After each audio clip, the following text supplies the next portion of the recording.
Hey everybody, it's been a long day. Now that I don't have any heat to complain about, I really don't have a lot to say, but here we are. It's maybe 59, 60 degrees.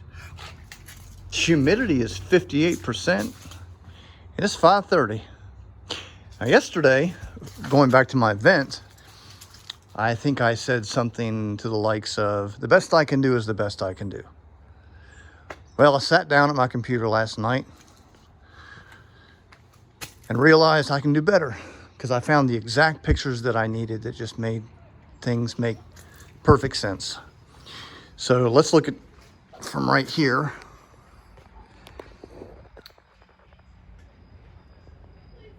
So that's the revised area. I started working on it at 9 o'clock this morning, so 8 hours.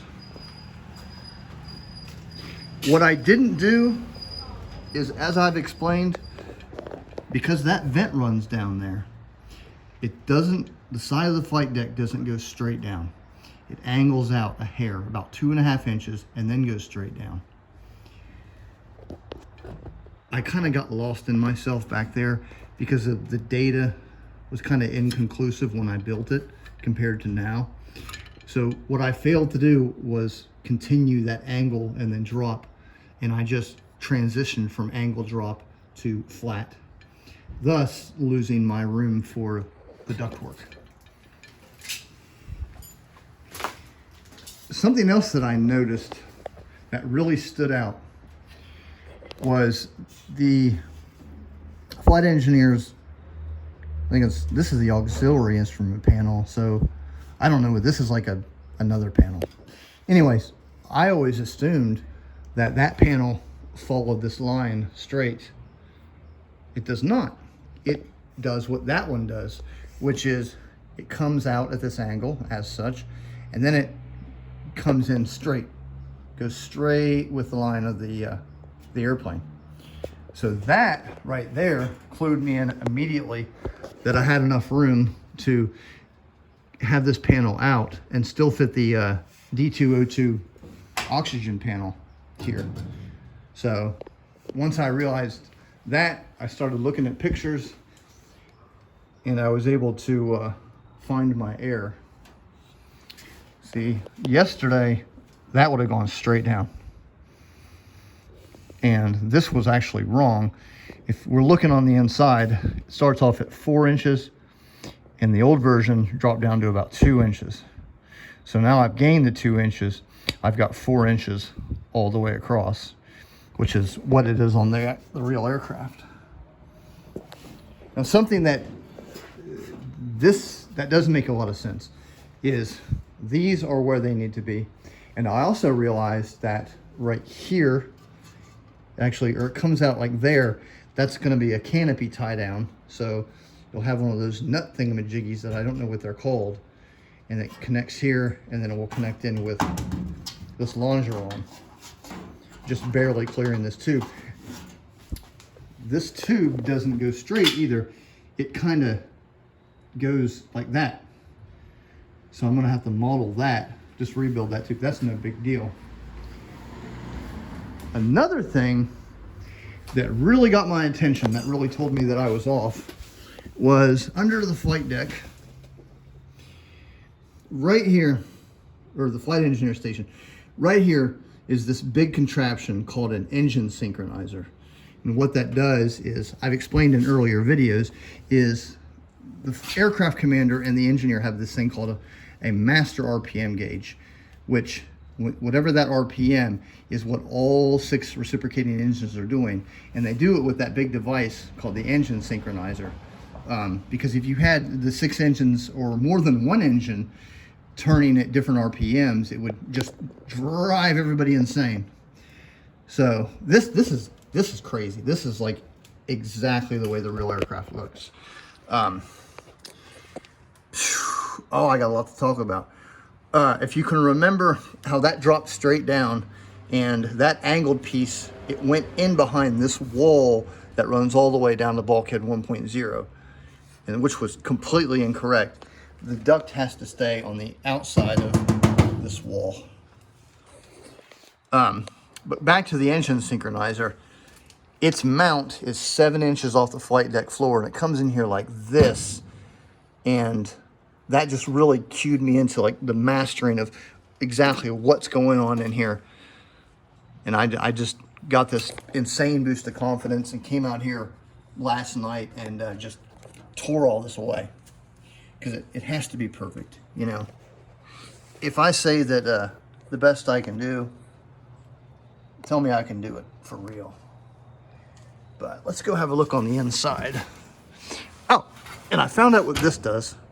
This is going to tee back here to the big one, and it tees off. And this is for the flight engineer's clear glazing panels, or I'm sorry, clear vision panels, which work the same way that the front ones do. They are right here, and basically you're going to have this, well, it's on this side. The hoses, they start here, and they're going to run down here, and then 2 of them are going to connect at this big hole I just pointed out. The other one's going to go back under there. But you got this big housing that channels hot air in between the external and the internal glazing panels. So it creates that area of hot air. Of course, the bottom piece is removable so they could wipe the condensation off. But only this one and the corresponding one on the other side were the clear vision, thus they could be de-iced. These could not be de-iced. Directly, I should say. Let's go down here. I've been in this thing 3,000 times and out today. I'm about to clean up this mess since the heavy-duty construction is out of the way. But just had to rebuild all of this. The biggest quandary that I have is this longeron that runs all the way to bulkhead 1.0. This is, by measurement, from the glazing to here is exactly where it should be. However, if you look at my longeron, it would be here. Now, on the real aircraft, there's a bag or a sack that goes down there, so the flight engineer can park his big clipboard down in there. I don't know. I don't understand. This is the one part that I simply don't understand, because this longeron can't be on this side, okay? But it can't be on the other side, because if it's on the other side, it would have to be out further on bulkhead 3.0, which represents the maximum diameter of the fuselage. And that just doesn't make any sense, because this stuff is where it should be. I've measured the heights from the flight deck floor to the bulkhead 1,000 times. Everything is where it needs to be. So you got this wall, which I've modeled here. It's not a structural element. It's just there for decor. This guy is revised. I actually have the old one right here. The old insert looks like that. I was just explaining how it, I've got 2 more inches sticking out, so I've got, the full box here. This guy, like this over here, also has a sack that makes this a little bit deeper, probably down to that duct. So,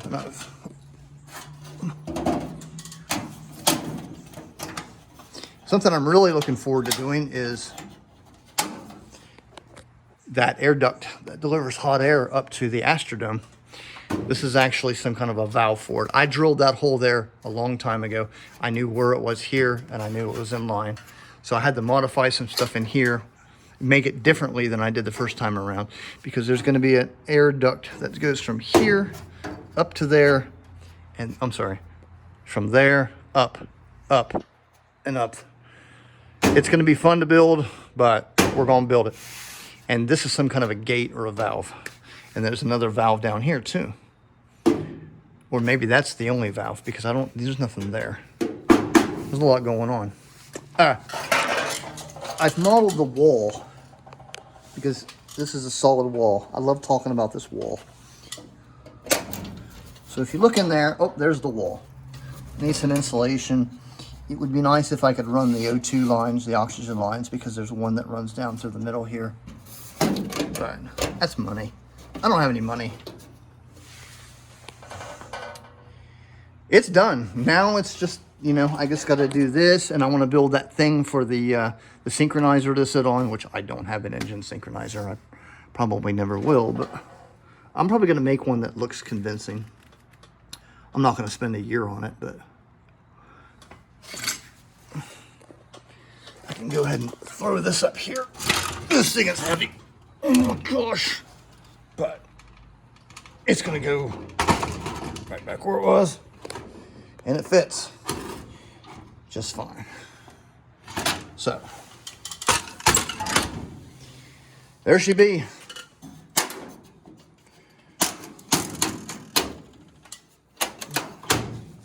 There's that wall. I feel like I have something to point out. Oh, I was just going to, pardon me.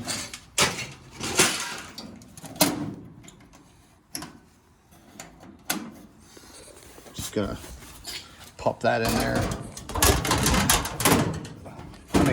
Been walking it all day, but I made very sure to get everything where it needed to be in order to just pop that back on there.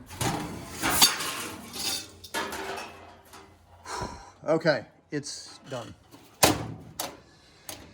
And I don't know what I'm going to get done tomorrow or Sunday, but I'm glad that's behind me, because I've been up under this thing all around, you know, using every attachment I've got to try to get these holes drilled, and just... I'll see y'all next time.